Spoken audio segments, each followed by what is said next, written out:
I was doing an SIT study abroad semester in Nepal, and that was focusing on Tibetan and Himalayan peoples in general. It was just a really broad interdisciplinary take on that part of the world, although I was really looking at Tibetan refugee communities. I really thought that it was a wonderful place to start doing field research because their programs have the last month built in for independent student projects. So I really wanted to plug in my interest with cross-cultural approaches to supporting childbirth and sort of understanding it as a life event, and ended up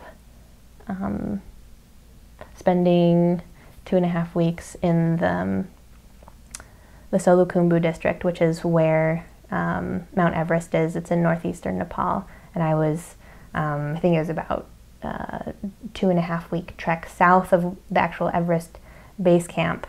But I took a helicopter in from Kathmandu and then trekked for 4 days south of that. So south of like where all the touristic activities happening, and trekked by myself down to a small town called Phaflu. And it was really close to the district headquarters. It's called Saleri, and there's a much stronger sort of infrastructure of healthcare and sort of government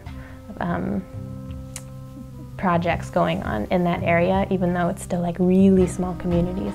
So I chose to go to that community because there was a small hospital and an adjacent maternity clinic that offered free services there.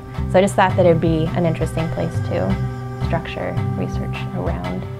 So I did interviews with the help of an interpreter with mothers and fathers in surrounding communities on their experiences, sort of like beliefs, practices, gender roles around pregnancy and birth with their own children.